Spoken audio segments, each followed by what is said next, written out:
Chapter 16. Rob sat out on the curb in front of the motel room and waited for Sistine to come back from using the phone. He had her green dress wrapped up in a grocery bag. He had tried to fold the dress up neatly, but folding a dress turned out to be an impossible task, and he finally gave up. Now, he held the bag out and away from him so that the grease from the medicine on his legs would not stain it. He was relieved when Sistine finally walked toward him out of the darkness. "Hey," he said. "Hi." She sat down on the steps next to him. "How come you don't have a phone?" Rob shrugged. "Ain't got nobody to call, I guess." "My mother's coming to get me," Sistine said. Rob nodded. "Here's your dress." He handed her the bag. Sistine took it and then tilted her head to look up at the sky. Rob looked up too. The clouds had shifted, and there were clear patches where the stars shone through. "I can see the Big Dipper," Sistine said. "I like looking up at things. So do my mom and dad." That's how they met. They were both looking up at the ceiling in the Sistine Chapel, and they weren't watching where they were going, and they bumped into each other. That's why I'm named Sistine. "I like your name," said Rob shyly. "I've seen the Sistine ceiling too," she said. "They took me last year, before Bridget, when they were still in love." "Does it look like the pictures?" Rob asked. "Better," said Sistine. "It's like, I don't know, it's like looking at fireworks." "Kind of." "Oh," said Rob. "Maybe we could go to Italy sometime, and I could show you." "That would be all right," said Rob. He smiled into the darkness. "That tiger can't look up at the stars," said Sistine, her voice getting hard. "He's got that piece of wood over his head. He can't look up at all. We've got to let him go." Rob was silent. He was hoping that if he didn't answer her, she might go back to talking about the Sistine ceiling. "How did your mother die?" she asked suddenly. Rob sighed.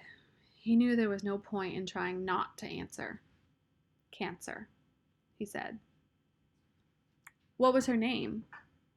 "I ain't supposed to talk about her," said Rob, closing his eyes to the stars and concentrating instead on his suitcase, working to keep it closed. "Why not?" asked Sistine.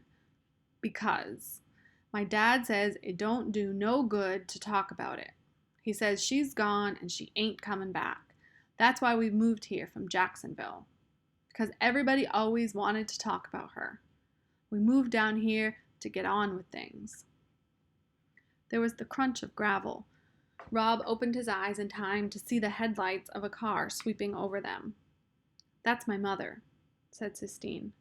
She stood up. "Quick," she said. "Tell me your mother's name." Rob shook his head. "Say it," she demanded. "Caroline," Rob said softly, cracking his suitcase open and letting the word slip out. Sistine gave him another business-like nod of her head. "Okay," she said. "I'll come back tomorrow, and we'll make the plans for letting the tiger go." "Sissy," called a voice. "Baby, what in the world are you doing out here?" Sistine's mother got out of the car and came walking toward them.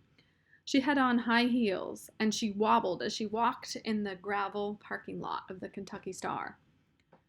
Her hair was a lighter shade of yellow than Sistine's, and piled up high. When she turned her head, Rob recognized Sistine's profile, her sharp chin and pointed nose, but the mouth was different, tighter. "Good Lord," said Miss Bailey to Sistine. "What have you got on?" "Clothes," said Sistine. "Sissy, you look like a hobo. Get in the car." She tapped her high-heeled foot on the gravel. Sistine didn't move. She stood beside Rob. "Well," said her mother when Sistine didn't move, "you must be Rob. What's your last name, Rob?" "Horton," said Rob. "Horton," said Miss Bailey. "Horton. Are you related to Selden Horton, the congressman?" "No, ma'am," said Rob. "I don't think so." Miss Bailey's eyes flicked away from him and back to Sistine. "Baby," said Miss Bailey, "please get in the car." When Sistine still didn't move, Mrs. Bailey sighed and looked back at Rob. "She won't listen to a word I say," Miss Bailey told him. "Her father is the only one she'll listen to." And then, under her breath, she muttered, "Her father, the liar."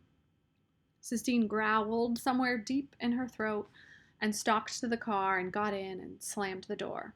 "You're the liar," she shouted from the back seat of the car. "You're the one who lies." "Jesus," said Miss Bailey. She shook her head and turned and walked back to the car without saying anything to Rob. Rob watched them pull away. He could see Sistine sitting in the back seat. Her shoulders were slumped. A motel room door slammed. Somebody laughed. A dog barked once, short and high, and then stopped. And then there was silence. "Caroline," Rob whispered into the darkness. "Caroline, Caroline, Caroline." The word was as sweet as forbidden candy on his tongue.